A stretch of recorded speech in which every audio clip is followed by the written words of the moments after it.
Imagine waking up, stepping onto your porch, sipping your morning coffee, and discovering that overnight, your entire ranch now apparently belongs to the neighborhood. No fire, no robbery, no natural disaster. Just a letter, one thin sheet of paper, claiming that your 50 acres of private land have been reclassified as community property by an HOA you've never joined, never paid, and never even met. That was my morning. According to them, my fields were now public recreation space. My fences were unauthorized barriers. And my ranch, my family's ranch, was suddenly open for hiking, picnics, dog walking, and whatever else the community felt entitled to. I remember staring at that letter and thinking, how in the world can strangers just vote themselves ownership of my land? That's when I realized this wasn't a misunderstanding. It was a hostile takeover disguised as paperwork, and I was about to make them regret every word of it. Before we get into this madness, tell me where you're watching from and what time it is, and if you love chaotic HOA revenge stories, hit that subscribe button so you don't miss the next one. When the HOA sedan rolled up my driveway like it owned the place, I already knew this wasn't some clerical mix-up. You don't send a squad car-looking vehicle with a giant logo plastered on the side unless you're trying to intimidate someone. And HOA people, real HOA people, are experts at pretending they're government officials. The sedan braked in a little puff of dust, and out stepped a woman who looked like she'd been stuffed into her blazer with a tire pump. Rounded face, lips pursed so tight they could have cut plastic posture, stiff with self-importance. I didn't need an introduction. I could smell the entitlement from 10 feet away. She marched up my driveway with a clipboard clutched to her chest like it was the Constitution. 2 other board members trailed behind her, overdressed, overconfident, and carrying the facial expressions of people who had never done a day of manual labor in their lives. "Mr. Monroe," she announced as if reading my name off a warrant. "I'm Margaret Dawson, president of the Willow Creek Homeowners Association. We sent you a letter regarding the community land designation." She said designation like she was unveiling a new shopping mall, not stealing a man's property. I crossed my arms. I didn't say anything, not yet. I let the silence breathe until it made them uncomfortable. People like Margaret aren't used to being ignored. They're used to being obeyed. "Well," she asked, tapping her clipboard, "we'd like to discuss the next steps." I raised an eyebrow. "Next steps, yes," she said, with a patronizing smile. "Your land has now been incorporated into the HOA jurisdiction due to historical community usage. So, we will need your cooperation in removing any private property, signage barriers," and I held up a hand. "Hold on. Did you say incorporated into your HOA, my land?" "Yes," she repeated, slow and sugary, as if explaining rain to a toddler. I couldn't help it, I laughed. Not a normal laugh. One of those loud, sharp, I cannot believe how stupid this situation is laughs. Margaret's smile tightened. "I understand this may be surprising, Mr. Monroe, but I assure you it is all completely legal.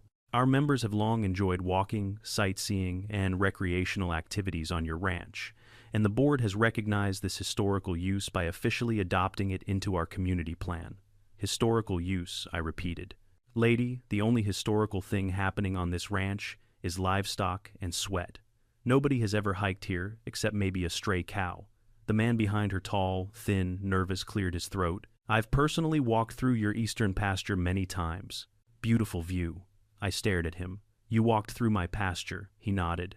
"Yes, well, the HOA shared a community map that included, which is trespassing," I said flatly. Margaret cut in with a laugh so fake, it sounded like it hurt her. "Oh, Mr. Monroe, I think you're misunderstanding. Once incorporated, community members may use the land responsibly as part of the shared environment. This fosters unity and neighborhood cohesion." I took a slow step closer, not aggressive, not threatening, just close enough that she had to look up at me. "You mean to tell me you and your little committee took a vote, and that vote gave you the right to claim my land? A vote among yourselves?" Margaret tilted her head. "To the community, yes. Not to the community," I said. "To you. You voted to steal my land." Her lips pinched together. She wasn't used to being talked to like that. "Let me put it plainly," she said. "The community has decided your ranch is part of our jurisdiction. It's time you cooperate with the transition." The transition. Like my land was switching cable providers. Before I could answer, a silver SUV pulled into my driveway. Doors flew open, and a family of 4 spilled out: mom, dad, 2 kids, and a golden retriever trotting proudly ahead as if he owned the place. They waved cheerfully at Margaret. She waved back like a queen greeting her subjects. "What the hell?" I muttered. The dad threw a frisbee to his son and said, "We heard the HOA opened up the ranch for recreational use. Figured we'd come check it out. Check it out. My land. My private land." They started walking right toward my pasture. "Whoa, hey," I shouted, marching toward them. "What do you think you're doing?" The dad blinked at me like I was the intruder. "Using the community space. It is not community space," I snapped. "This is my ranch." "But the HOA said," the mother started. "I don't give a damn what the HOA said," I growled. "Get off my property." The dad scratched his head. "There's no need to be rude, buddy." Buddy, the audacity. I was about 2 seconds from physically escorting them out when Margaret placed a hand on my shoulder. The gesture was so presumptuous, I nearly shook her off on instinct. "Jack," she said sweetly, as if we'd been friends for years. "This is exactly what we were talking about, community members enjoying their space together." I shrugged her hand off like brushing away a wasp. Their space, their space. More cars rolled in, SUVs, minivans, even a convertible with a cooler strapped to the back. People stepped out carrying picnic baskets, portable grills, folding chairs, like they were heading to a 4th of July festival. Kids ran around chasing each other. A couple set up a volleyball net. Someone started flying a kite on my land. I felt something inside me snap in half. I turned back to Margaret. "Get these people off my property. Now." She widened her eyes in a theatrical display of innocence. "Jack, there's no need for hostility. This transition will be much smoother if you cooperate." "I'm not cooperating with a damn thing," I said, through clenched teeth. "And if you don't get off my land in 5 seconds, I will personally escort you down the driveway using a garden hose." That got her. Her smug expression flickered just a bit before snapping back into place. "We will escalate this matter," she snapped, turning sharply on her heel. Her board members scurried behind her like anxious ducklings. The trespassers, sensing something was off, slowly packed up their picnic gear. The golden retriever gave me a confused look as he trotted back to the SUV. Margaret climbed into her sedan and glared at me through the window. "You'll be hearing from our lawyer," I grinned. Not pleasantly, not politely. A slow, mean grin. "You'll be hearing from my shotgun," I said. The car pulled away in a hurry. And as the dust settled, I realized something important. This wasn't just a dispute. This wasn't just Karen behavior. This was war, a land war, and I would fight it with every ounce of stubbornness my grandfather had passed down to me.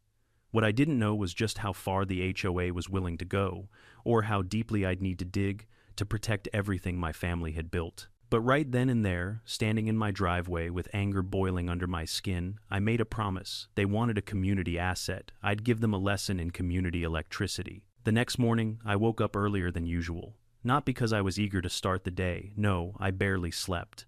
My mind replayed the image of strangers roaming my ranch like tourists in a national park. Every time I tried to close my eyes, I saw someone kicking a soccer ball onto my pasture or setting up a grill near my barn. It was like my brain had developed PTSD from community potlucks. I stepped outside with a cup of black coffee and scanned the fields, half expecting a jogger to leap out from behind a hay bale. For a moment, everything looked peaceful, quiet. My land exactly the way it always was. Then I heard the crunch of tires on gravel. A minivan. A bright blue minivan. It rolled slowly down my driveway like it was pulling into a reserved parking space. I narrowed my eyes as it came to a stop near the fence line. The door slid open, and a pack of children spilled out like popcorn, laughing, shouting, immediately sprinting toward my fields. "Not again," I muttered under my breath. The mom stepped out next. Sunglasses, the size of pancakes, yoga pants, messy bun, holding 2 iced coffees, and a leash attached to an enormous golden doodle. She waved at me cheerfully. "Hi, the HOA said the ranch is open for morning playgroups." Playgroups. My patience cracked like a dry twig. "No," I said, walking toward her. "No playgroups. Not here. Not now. Not ever. This is private property." She blinked, genuinely confused, but we saw the announcement on the HOA app. Something about new community recreation areas. I took a slow breath, counting to 3 before I said something that would end with the sheriff being called. "The HOA lied," I said. "This ranch is not community property. It is not part of the HOA. It is mine." Her smile faltered. "But," Margaret said, "it was approved." Margaret. "Of course." I pointed toward her children. "Please get your kids off my land." She hesitated because, in her mind, if the HOA said something, it must be gospel. But eventually she clicked her tongue, called the kids back, and loaded them into the van. "I'm going to talk to Margaret," she said sternly, like I had inconvenienced her. Then she drove off, leaving behind a cloud of dust and a small mountain of frustration. But I didn't even have time to recover before the next car arrived. This time, it was a group of teenagers in a dented pickup truck. They parked crookedly, hopped out laughing, carrying backpacks and a drone. "You boys lost?" I asked. "Nope," the tallest one said proudly. "We're doing a filming project. The HOA said this ranch is a designated scenic area." Now I nearly dropped my coffee. A scenic area?" he repeated as if I were deaf. "For community photography and outdoor recreation," I pinched the bridge of my nose. "Get off my land." One of them raised his hands defensively. "Dude, relax. We're not hurting anything. Get off my land." They backed up, climbed into their truck, and peeled out of there so fast they nearly forgot the drone on the ground. I picked it up and tossed it into the bed of their truck as they sped off. By mid-morning, I had turned away a yoga class, a dog-walking group, and a guy with a metal detector looking for relics. Apparently, Margaret had gone full dictator mode and posted a community-wide announcement claiming my ranch as the newest HOA feature. I didn't know whether to laugh or break something, but the final straw, the absolute final straw, happened around noon. I was fixing the latch on my barn door when I heard music. Loud music, like someone was hosting a barbecue. I turned the corner, and there he was, a heavy-set man in a tank top standing next to a smoker he had hauled onto my property. He flipped a rack of ribs with a pair of tongs and nodded at me casually. "Hey man," he said. "You want some?" HOA said, "This is a designated grill-friendly zone." I stared at him. A grill-friendly zone. Yeah. Margaret said it was part of the new park expansion. I paused for a long time, a very long time. Then I said, "You have 10 seconds to get that smoker off my land before I drag it to the highway myself." He blinked at me, unsure if I was joking. I was not joking.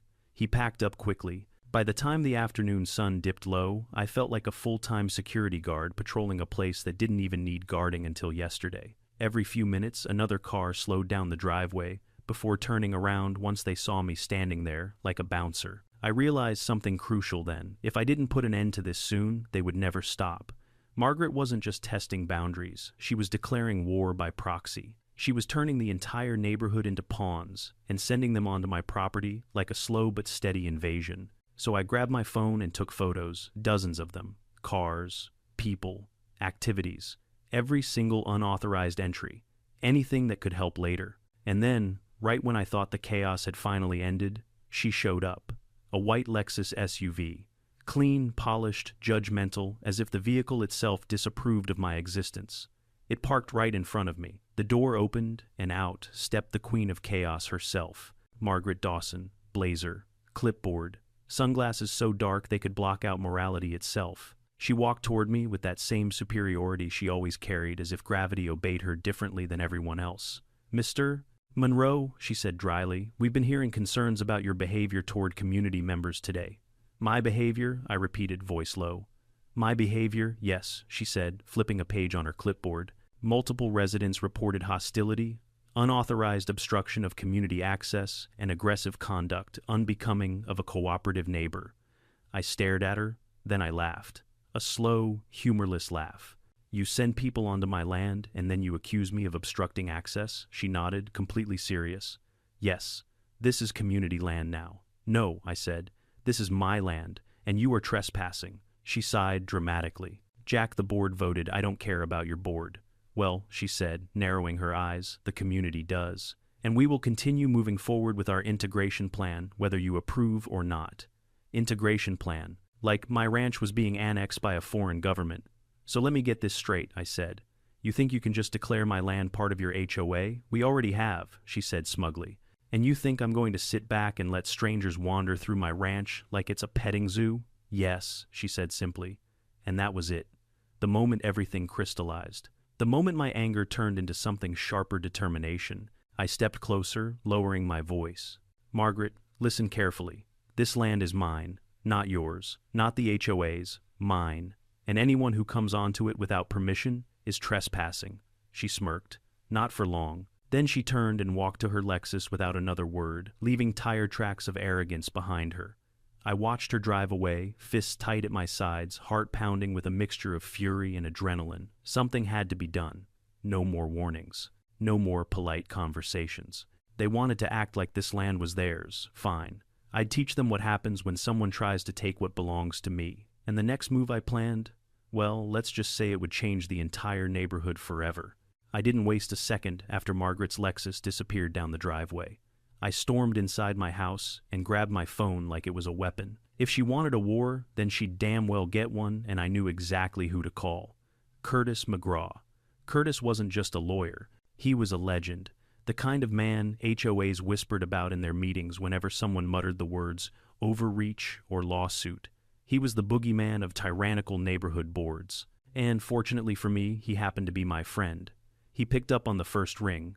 "Jack," he said, voice smooth and bored, like he was expecting this call. "Tell me which flavor of stupidity they pulled this time. They're claiming my entire ranch is community property." Curtis didn't say anything for a good 3 seconds. Then he whistled.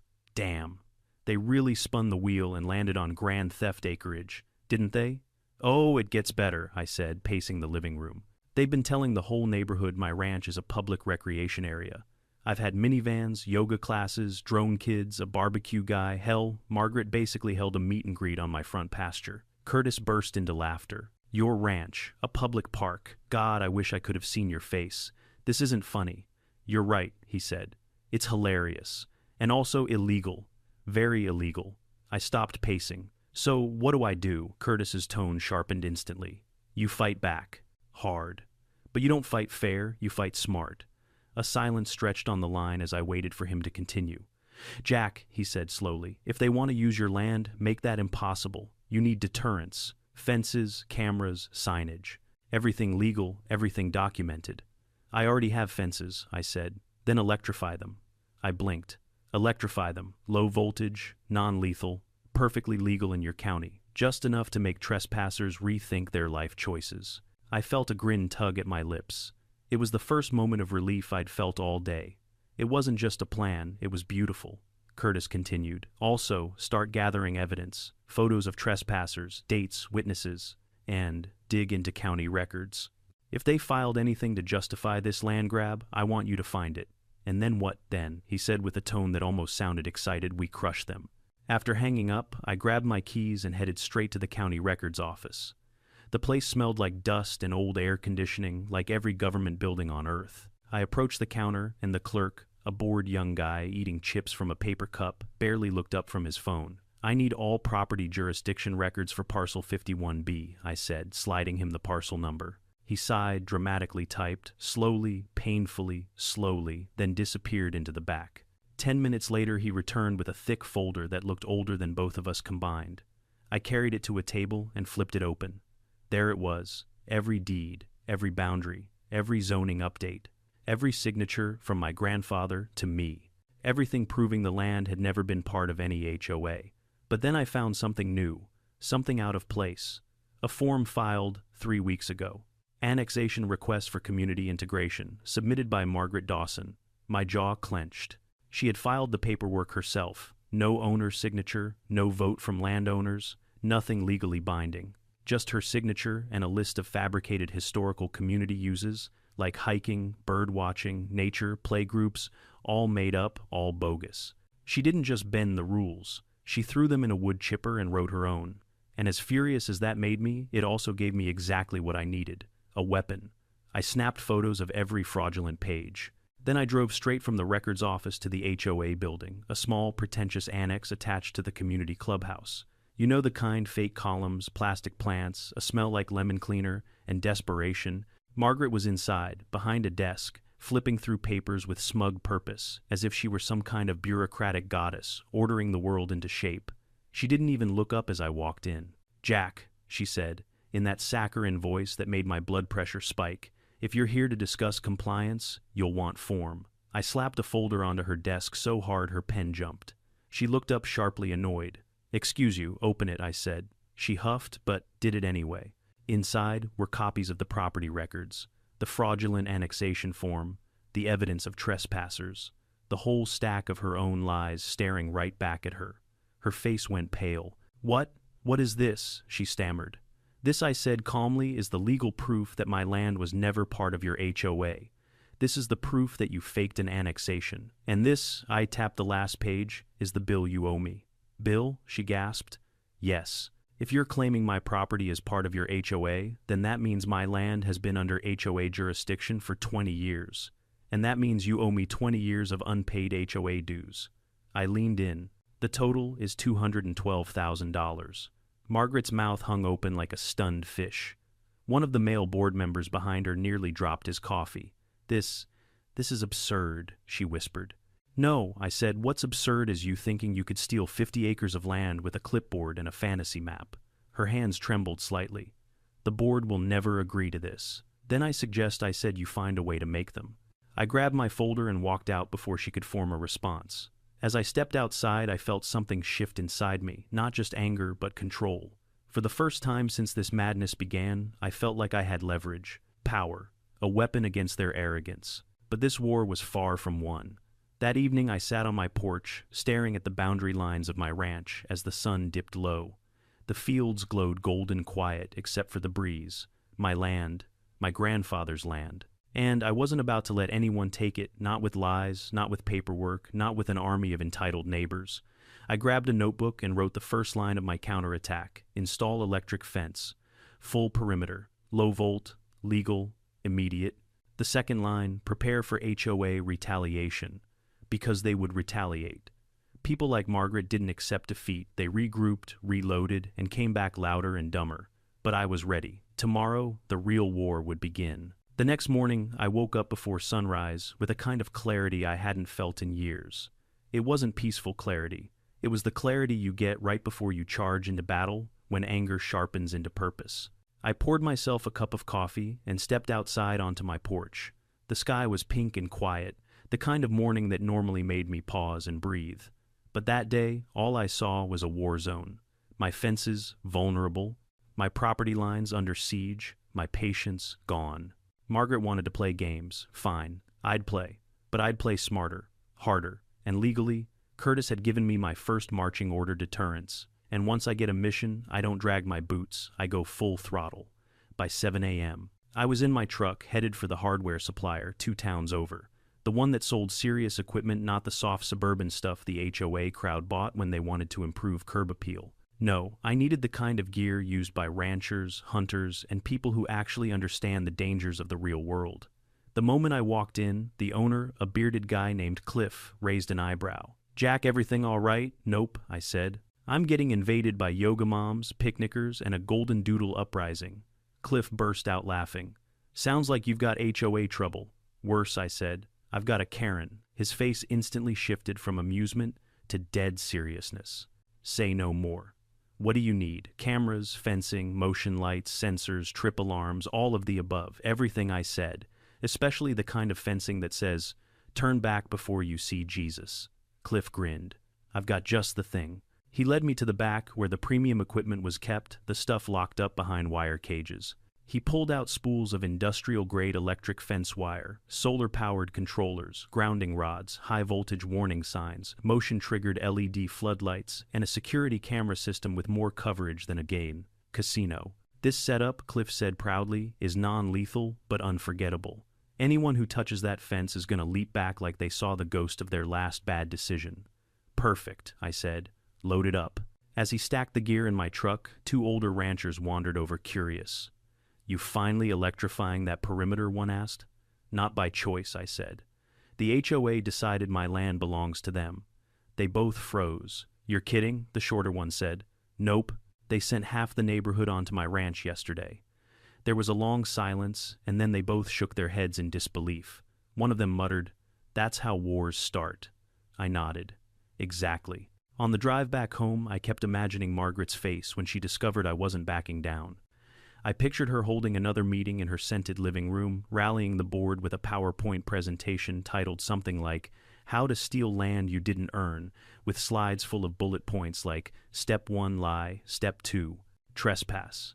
Step 3, pretend you're the government. The thought actually made me laugh. When I pulled into the driveway, I immediately noticed a new car parked near my gate. Not a visitor, not a local. It was a sleek black sedan with tinted windows, the kind pretentious people drive when they want to look important. My stomach tightened. As I got out, the driver door opened, and out stepped a man wearing a suit so stiff he looked like he'd ironed it while wearing it. He held a leather portfolio and had the aura of someone who spent more time in conference rooms than sunlight.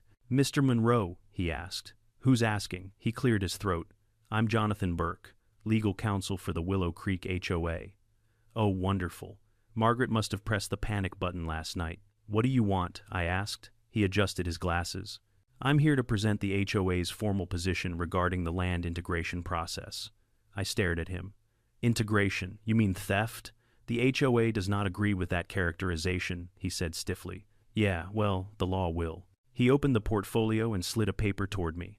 "This is an official cease and desist notice. You are to remove the obstructive fencing and refrain from interference as the community transitions into shared use of the property." I didn't laugh out loud, but I came close. "You're kidding." "No. And failure to comply could result in legal action." I leaned in, lowering my voice. "Let me make something real clear. This land is mine. My grandfather built it. I maintain it. I pay the taxes. And your HOA's delusion doesn't change a damn thing." He swallowed. "Mr. Monroe, the board believes the annexation is valid." "I don't care what they believe," I said. "Belief isn't law. Facts are law. Property records are law. And you don't have any of them on your side." He hesitated. I could see it now, he didn't fully believe in Margaret's crusade. He was just hired to look official. "Look," I said calmly, "I'm going to handle this the right way. Why don't you go tell Margaret that instead of stealing land, she should invest in hobbies?" He blinked. "Such as knitting, bird-watching, therapy, anything but leadership." He pressed his lips together. I could tell he wanted to smile, but resisted. "I'll relay your message." "Good," I said. "Oh, and Jonathan, yes, next time you step onto my property without permission, bring hiking boots and a signed waiver. You're going to need both." He promptly got back in his car and left. I wasted no time. I unloaded every box, every spool of electric wire, every metal post. I dragged tools across the dirt, hammered stakes into the ground, and set up solar panels. Every hit of the sledgehammer was therapy. Every metal clang felt like reclaiming my land inch by inch. By midday, the first perimeter was complete, the second by evening, and by sundown I had installed enough voltage to make a raccoon reconsider its life choices. I stood back, sweating, covered in dirt, and grinning like a man who had just built a fortress. Then I flipped the switch. The entire fence hummed to life, a low, steady buzz like the ranch was waking up angry. It felt good, too good. I wasn't done, not by a long shot. I mounted cameras on old fence posts, installed motion trigger lights, set up alarms. My ranch now had better security than half the government offices in the state. That night, while reviewing the camera feeds on my laptop, I felt something I hadn't felt in days: control. For the first time since this HOA nightmare started, I wasn't reacting. I was preparing, building, defending. Margaret thought she could outvote me, outmaneuver me, turn my property into her playground. She had no idea what was coming next. But she'd learn soon enough, because this was no longer just about fences or trespassers. This was about something bigger, something Margaret underestimated. A man defending his land, a man with a plan, a man with voltage, and I was just getting started. The next morning, I woke up to the sound of my phone vibrating non-stop on the nightstand. At first, I thought it was a spam call, maybe some robot voice telling me I'd won a free cruise. But when I glanced at the screen, I saw over a dozen notifications from my security cameras. Motion alert, motion alert, motion alert. Something or someone was circling my property. I threw on jeans, boots, and a jacket, then hurried outside. The sun had barely crept over the horizon, but my entire fence line was alive with activity. Blue minivans, silver sedans, a pack of SUVs, all idling right outside the boundary like a confused parade. And at the front of this circus stood Margaret Dawson, clipboard in hand, mouth tight, and flanked by two board members who looked like they'd rather be anywhere else. I walked toward the fence, hands stuffed in my pockets, posture calm but coiled. The closer I got, the louder the murmurs became. People were gathered behind Margaret, whispering, anxious, curious, like they were lining up for a show. Margaret stepped forward, clearing her throat dramatically. "Mr. Monroe," she called out, "we need to discuss a serious violation." I cocked my head. "Which one? The violation where you keep sending trespassers onto my land, or the one where you tried to annex 50 acres with a Sharpie?" Her eyes narrowed. "This fence," she jabbed a finger toward the electric wiring, "is a danger to the community. It's only dangerous to thieves," I said, "which means it's basically a service." There was a ripple of laughter among the crowd. Margaret shot them a deadly glare, and the chuckles died instantly. "We are demanding," she said firmly, "that you remove this electric fencing immediately. It violates HOA safety standards." I raised my eyebrows. "Funny, since I'm not in your HOA." "That is disputed," she snapped. "Not by anyone who can read," I replied. Her nostrils flared. "Jack, this fence poses a risk." "No, Margaret," I cut her off. "What poses a risk is you telling the entire neighborhood that my land is a public amusement park." She stiffened lips pressed together. "The board believes—" "The board," I said, "is about to owe me $200,000. Her expression faltered just for a second, but enough that everyone saw it. A murmur spread through the crowd. "What is he talking about? 200,000? Wait, is this serious?" Margaret's face reddened. "Ignore him," she said sharply. "He's making claims that have no legal basis. I have the paperwork," I announced, lifting the folder slightly. "And anyone here is welcome to see the proof that your beloved HOA president forged an annexation request." Now the murmurs grew louder. People exchanged worried glances.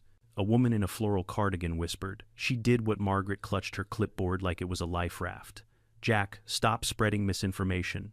We will handle this through legal." "Already did," I said calmly. "You sent me a cease and desist." "My lawyer sent you a counterclaim demanding full back dues, plus insurance, plus land maintenance costs, plus tax contributions. If you want this land so badly, you're going to pay for every inch of it." One of the board members swallowed hard. "Margaret, did you know about this?"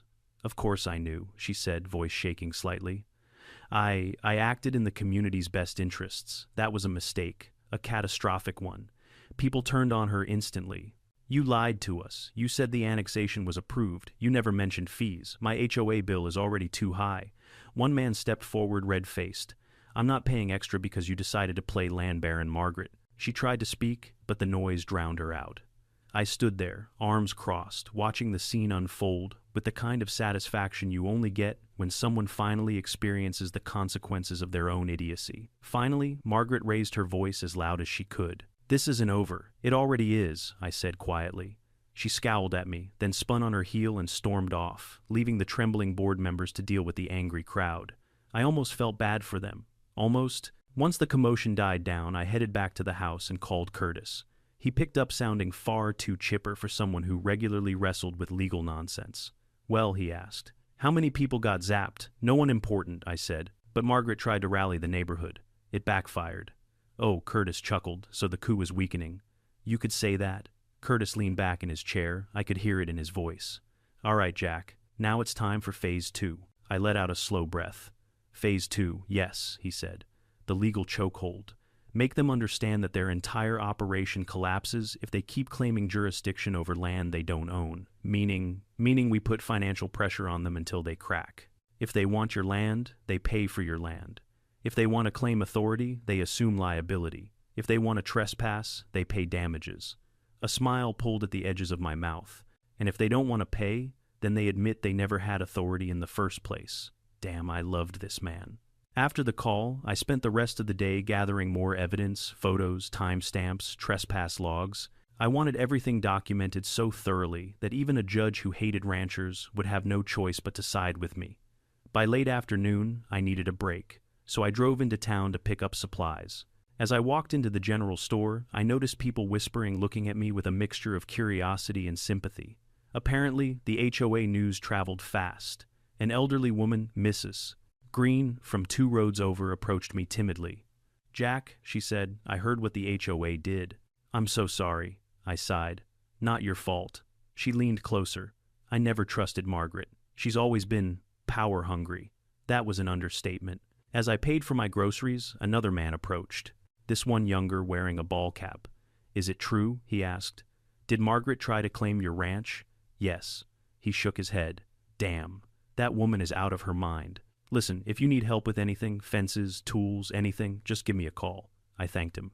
It felt good to know not everyone in the neighborhood had lost their sanity. But when I stepped outside, something caught my eye.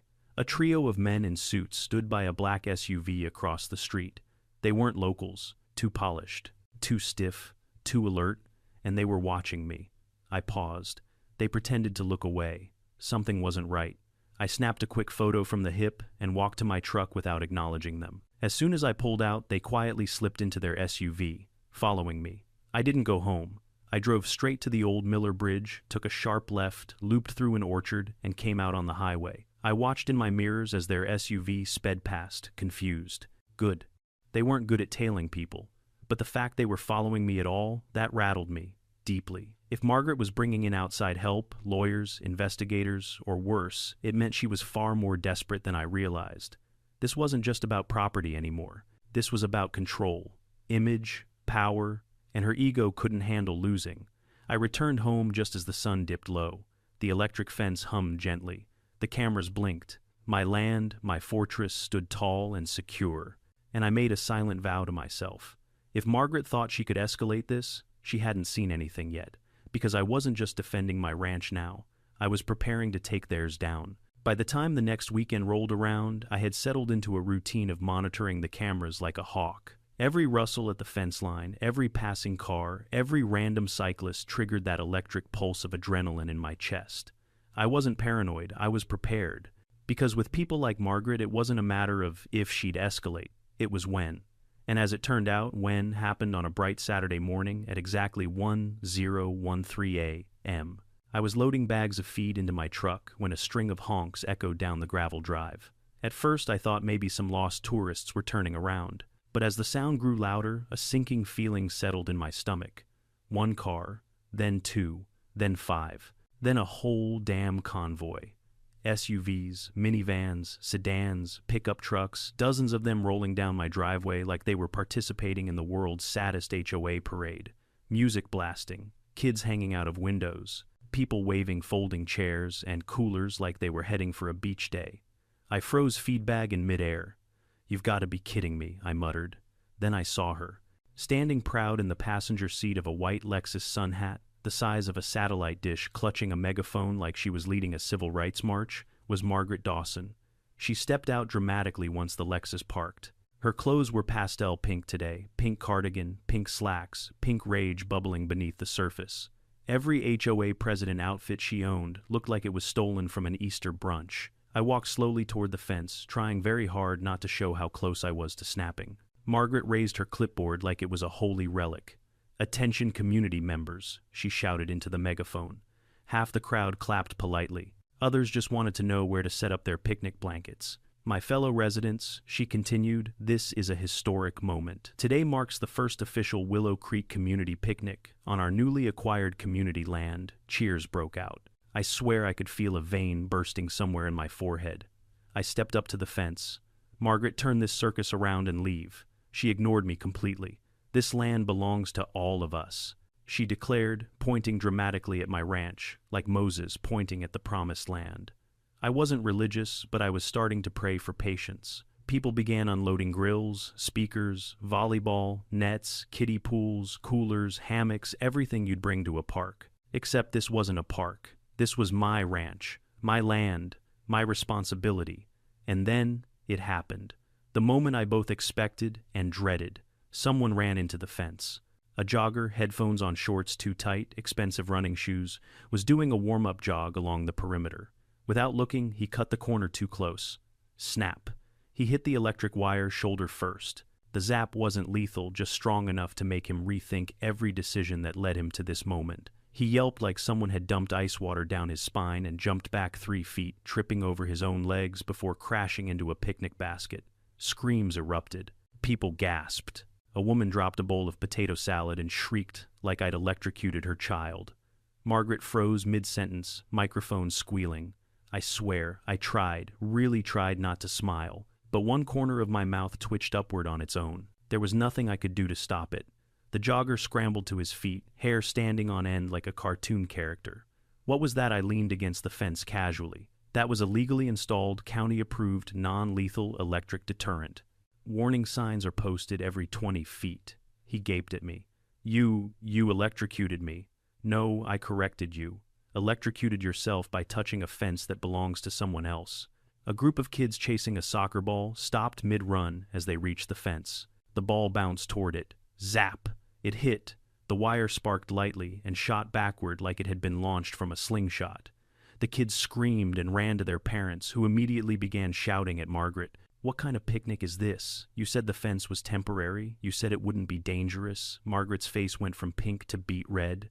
"Everyone please remain calm," she said into the megaphone, her voice cracking. "This is just a minor setback. Minor setback." Someone's hot dog flew into the air when their portable grill tipped over in the chaos.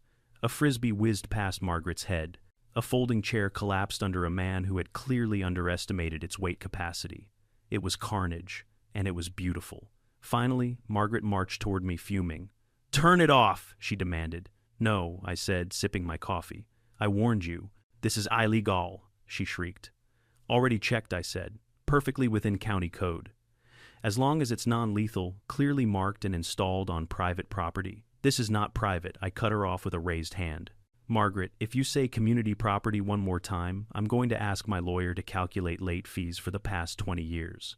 She opened her mouth, then closed it again. Behind her, more chaos erupted. Someone tried to retrieve a kite that had drifted too close to the fence. He poked it with a metal camping fork. Zap! The fork flew from his hand like a missile. He screamed. Someone else screamed. Even the dog barked. Margaret looked around at her crumbling army of picnic soldiers. The perfect HOA image she tried so hard to build was falling apart like a stale cookie. "This," she hissed quietly, "isn't over." "Oh," I said with a grin, "it's just beginning." She stormed away, but not before tripping on a cooler someone had left on the ground. The megaphone let out a loud honk as she fell, which sent everyone scrambling again. She picked herself up, hair wild, composure shattered. The picnic disbanded faster than a fire drill. Cars revved, kids cried, grills were dragged half-assembled toward trunks. Within 10 minutes, the entire crowd had fled my driveway, leaving behind tire marks, a broken sandal, 2 juice boxes, and 1 mangled kite. When the last car disappeared, I let out a long breath. I should have felt tired, drained, angry. But instead I felt something else. Justice. Sweet, legal, electrified justice. I went back to the house and pulled up the camera footage. Every moment had been captured in perfect high-definition glory. The trespassing, the chaos, the electric wake-up calls. All of it. Curtis was going to love this. But while the picnic fiasco was a clear win for me, something deep down told me Margaret wouldn't accept defeat so easily. She wasn't the type. She would regroup, plot, manipulate, twist, spin, fight tooth and manicured nail. But that was fine, because I had something she didn't: truth, law, evidence, and about 7,000 volts of motivation running around my property line. I saved the latest footage, leaned back in my chair, and took a slow sip of coffee. If Margaret wanted to make this a war, I had only one thing to say. Good. I liked wars. I could win. Monday morning arrived with a strange kind of quiet, the kind that didn't feel peaceful, just wrong. The kind that made you feel like something was hiding behind the next corner waiting to pounce. I knew Margaret wasn't done. No way. A woman like her didn't lose gracefully. She didn't lick her wounds and stay home. She regrouped, plotted, and returned with a vengeance. And she did exactly that. At around 9:30 a.m., I heard the familiar rumble of an engine coming up the driveway. Not a minivan, not a jogger, not some confused picnic enthusiast. It was a white sedan with government plates, or at least plates meant to look government. I stepped onto the porch as it stopped. The door opened, and out stepped 2 men in matching suits, stiff posture, hair perfectly parted, faces devoid of humor. They looked like someone had printed the phrase, "official business," onto 2 humans. One flashed a badge so fast I couldn't even read it. "Mr. Monroe," the first one said. "We're here on behalf of the Willow Creek Homeowners Association." I crossed my arms. "You know, flashing fake badges is a crime, right?" His jaw twitched. "These are HOA identification badges," I laughed. "You mean cosplay badges?" He cleared his throat aggressively. "We're investigating multiple complaints filed over the weekend regarding hazardous property modifications." I blinked. "You mean my legal electric fence?" "Yes," he said. "The fence that several residents reported as harmful." "I didn't harm the residents," I said. "The fence did, because they touched it, which means they trespassed. Case closed." He ignored my logic entirely. "We need to inspect the property to verify compliance with community standards." "No," I said. He stiffened. "As representatives of the HOA, you're on private land," I cut him off. "And unless you came with a warrant or a plate of fresh cookies, you can turn right around and get back in your clown car." The second man, who had been quietly observing, stepped forward with a small tablet. "Sir, refusing an HOA compliance inspection may result in further escalation." I leaned in. "You know what else results in escalation? Trespassing." They looked at each other. I could tell neither was prepared for the possibility that someone might just tell them no. HOA people were used to power, fake power, but power nonetheless, and they expected everyone else to bow to it. "Gentlemen," I said, "I'll make this easy. You see that fence, the one humming with electricity? Touch it. Go ahead. If you survive, you can inspect anything you want." They took a synchronized step backward. "No further questions," the first man said stiffly. "We will report your non-cooperation." "And I'll report your attempted trespass," I replied. "Have a nice day." They retreated faster than deer during hunting season. I watched their car roll back down the driveway, then disappearing into the curve of the road. But something about the encounter gnawed at me. Those suits weren't hired goons or annoying board members. They were outsiders brought in by Margaret. She was escalating, and she wasn't hiding it anymore. I returned to the house, grabbed a protein bar, and pulled up the security feeds. The men in suits had lingered at the end of my property, talking to a group of homeowners who had gathered like they were watching some sort of live drama series. Then came the moment I was expecting, but still dreaded. At around 1 p.m., a familiar ping sounded on my phone, a notification from the county clerk's office. I opened the email, and my stomach dropped. The HOA had filed a formal complaint, not against me, against the county. It was a 3-page document claiming that the county had failed to enforce community development integration standards by refusing to recognize the HOA's rightful jurisdiction over my ranch. The wording was so dramatic it could have been a movie script. They alleged that I was obstructing legal community access, I was creating dangerous conditions, I was violating unity directives. The HOA had been granted implied territorial rights. Implied territorial rights. What were they? The British Empire? I scrolled through the rest of the complaint. Every sentence was worse than the last. Margaret wasn't just doubling down. She was trying to rewrite reality itself. I immediately called Curtis. He picked up mid-laugh. "Let me guess. The HOA declaration of war arrived. You read it already." "Oh yeah," he said. "They CC'd my office." My assistant read it and burst out laughing. She said, and I quote, "This reads like Margaret dictating it while drinking boxed wine." I exhaled sharply. "So what do? We fight back harder," he said. "And Jack, I think it's time for the nuclear option." I straightened. "Nuclear option, yes.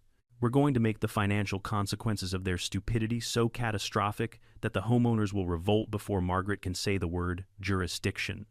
I grinned slowly. "I'm listening." Curtis explained everything in meticulous detail. We would file a counterclaim stating that if the HOA insisted my ranch was part of their territory, then they were responsible for 20 years of unpaid HOA dues. My bill alone was over $200K, 20 years of unpaid land, maintenance fees, liability, insurance for every incident on my Y, property, fence repair, road upkeep, back taxes, and projected annual assessments. Total cost, over $500,000. I nearly dropped the phone. "Curtis," I said, "they can't pay that." "Exactly," he replied. "That's why this is the nuclear option. The homeowners will tear Margaret apart the moment they see those numbers." "What do I do in the meantime?" I asked. "Sit back," he said, "and let Margaret hang herself." I ended the call feeling lighter than I had in weeks, not because the fight was over, it wasn't, but because now I had a strategy, a plan, a way forward. And the moment I stepped outside to get some air, the perfect opportunity fell right into my lap. A group of homeowners, about 15 of them, stood at the edge of my property. They weren't trespassing this time, they were waiting for me. Some held copies of the county complaint. Others had their HOA fee statements. One of them, a middle-aged man with a stressed-out look, stepped forward. "Jack," he said nervously, "is this true? If the HOA takes your land, we're responsible for all these costs." I nodded. Every word. A wave of panic rippled through the group. "But Margaret said it wouldn't cost anything. She told us it would be good for the neighborhood. I can't afford. Higher dues, my mortgage already went up." A woman with thick glasses stepped closer. "Jack, what do you want us to do?" I looked at them. These tired, frustrated neighbors who had been dragged into a war none of them asked for. And I finally said the truth. "Hold your president accountable." They exchanged looks, angry, exhausted, fed up. And I knew it had begun. The rebellion. They weren't angry at me anymore. They weren't blind. They weren't fooled. They were turning. And Margaret had no idea how badly things were about to fall apart. Later that evening, as the sun dipped low and cast a fiery orange glow across my ranch, I sat back on my porch and watched the electric fence hum quietly. It wasn't just a barrier anymore. It was a symbol, a line Margaret had tried and failed to cross, and she was about to pay for it. I didn't have to wait long for the rebellion to erupt. The next 48 hours were some of the most chaotic, absurd, and honestly entertaining hours I'd ever witnessed in this community. You could feel the tension spreading through the neighborhood like wildfire. Whispered conversations at mailboxes, homeowners pacing their driveways with paperwork in hand, angry texts flying through group chats like bullets. Margaret had lost control. She just didn't know it yet. Late Tuesday afternoon, I received a message from a neighbor I barely knew, a quiet guy named Derek, who usually kept to himself. The text was short: HOA emergency meeting tonight. You should be there. Trust me. I didn't respond. I simply grabbed my jacket, made sure my cameras were armed, and drove toward the community clubhouse. As I approached, I saw a line of cars filling up every curb within 3 blocks.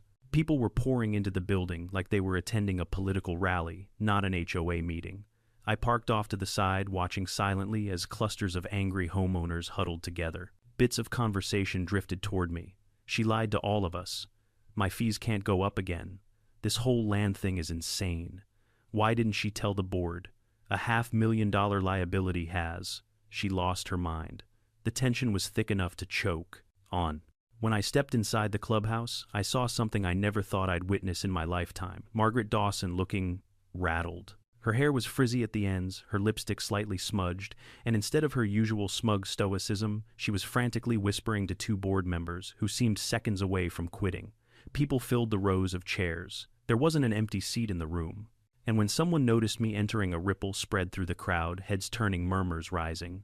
Margaret noticed too. Her jaw clenched so tight I could almost hear her molars grinding. "Mr. Monroe," she said sharply, "this meeting is for HOA members only." I smiled, walking up the aisle without hesitation. "Good thing you illegally forced my property into your HOA," I said loudly. "Means I'm a member now." The room erupted in gasps and murmurs. Margaret went pale. She hadn't thought that far ahead. She'd been so determined to claim my land that she had forgotten the legal implications. Membership included voting rights. I took a seat in the back row. People whispered greetings at me, some apologetic, some grateful, most annoyed with Margaret. For once, I wasn't the villain of this story. Then the gavel slammed down. Margaret took her place at the front, clearing her throat in an attempt to regain authority. "This special session is now in order. We are here to address public concerns regarding the recent community development initiative. The illegal land grab," someone shouted. "The fraudulent annexation," another yelled. Margaret glared. "Please refrain from inflammatory language. As president of the Willow Creek HOA, you won't be president much longer," a woman near the front shouted. Applause broke out. Actual applause. Margaret slammed the gavel again. "Enough. We will proceed in an orderly fashion." But there was no order left to reclaim. A tall man in a green jacket stood up. "Margaret, did you or did you not file an annexation request without homeowner approval?" "That form was a preliminary, yes or no," he shouted. Margaret's throat bobbed. "Technically, yes." The room exploded with outrage. A woman 2 rows ahead of me held up the counterclaim paperwork Curtis had drafted. "This says we're financially responsible if Jack's land is considered HOA property. Did you know that?" Margaret's voice went shrill. "That document is exaggerated, manipulated. It is not. It's taken directly from county statutes," the woman fired back. "You lied to us." Another homeowner jumped up. "My dues can't go up. You already doubled them last year." "And for what?" a man yelled. "Giant flower pots at the neighborhood entrance. Those were community aesthetic improvements," Margaret snapped. "Those damn pots cost $12,000, someone shouted. "And they're ugly." Even I couldn't help laughing. Margaret pounded the gavel again. "I did what I had to do for this community, no," I said, standing slowly. "You did what benefited you, and now you're drowning, and you want everyone else to pay for your mistakes." All eyes turned toward me. Margaret glared daggers. "You have no authority to speak here." "Actually," I said calmly, "thanks to your illegal annexation, I do. I have voting rights. And judging from this room, you're about to lose yours." A hush fell. For a long moment, Margaret stared at me like a cornered animal. Then she tried one last desperate play. "This is a coordinated attack," she shouted. "Jack has manipulated you all. He's twisting facts and fabricating threats." I held up the very document she had filed, stamped with her signature. "Fabrication, Margaret, this is your handwriting. Your signature. Your false statements." A board member stood up, trembling. "Margaret, why didn't you tell us the financial consequences?" "I didn't know," she snapped. "Yes, you did," the board member said. "The county clerk told us you visited twice. You ignored the warnings. That was it. The final blow. Someone stood and called motion to remove Margaret Dawson as HOA president. Seconded, another voice shouted. Then dozens of hands shot into the air. People stood. People shouted. The room shook with unanimous fury. Margaret tried to shout over them, but her voice was drowned in a tidal wave. Hands raised, voices roared, and the vote was decided in less than 30 seconds. She was out, removed, disgraced, overthrown by the very people she claimed to lead. I watched her sink into her chair, knees buckling, face white as copy paper. The clipboard slipped from her hands and hit the floor with a hollow clack. For a moment, I actually saw something human in her expression. Not spite, not arrogance, fear. But my sympathy lasted all of 2 seconds. The meeting dissolved into chaos, people cheering, hugging, celebrating the end of her regime. I slipped out quietly through the side door, wanting nothing more than to breathe fresh air after all that stale tension. Outside, the night was cool and quiet. I stood there for a long time, letting the victory settle in. Behind me, the clubhouse buzzed like a hornet's nest after the queen had been knocked out. And then the next morning, something happened that made the entire neighborhood stop and stare. A moving truck pulled up to Margaret's house. I was on my porch drinking coffee as always when I saw it rumbling down the street. The sight made me choke on my drink. She wasn't just embarrassed, she was leaving. I watched with a strange mixture of satisfaction and amusement as she stomped around her yard, barking orders at the movers. Her perfect HOA president persona was shattered. She looked tired, disgruntled, defeated. Finally defeated. I should have felt bad, but all I felt was relief, and maybe a little victory dance happening internally. When the truck finally drove off, I raised my coffee mug in a silent cheer. One chapter of this war had ended, but I had the feeling the next chapter was going to be even bigger. The day after Margaret's moving truck disappeared over the hill, an almost eerie calm settled over the neighborhood. Birds chirped, lawnmowers hummed in the distance. For the first time in weeks, not a single car slowed down in front of my ranch. No gawking neighbors, no entitled joggers, no yoga moms with iced coffees and golden doodles. Just peace. But the thing about peace is that it rarely lasts. Around noon, I heard footsteps on my porch. Not frantic, not angry, just hesitant. I opened the door and found 3 HOA board members standing there like they were about to ask for forgiveness after a bad breakup. In front was Derek, the quiet neighbor who'd texted me about the emergency meeting. He held a folder awkwardly in both hands. "Jack," he said, clearing his throat, we need to talk." I leaned against the doorframe. "Unless you're here to return my property taxes or apologize on behalf of humanity, I'm good." He gave an awkward laugh. "It's nothing like that. Actually, it's about leadership." I blinked. Leadership. The woman beside him, maybe mid-50 with glasses and a permanently stressed expression, stepped forward.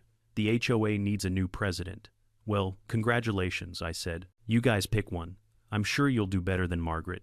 A brick could do better than Margaret." They didn't laugh. In fact, they looked even more nervous. Derek scratched his head. "Jack, we want you to be the new president." I stared at them.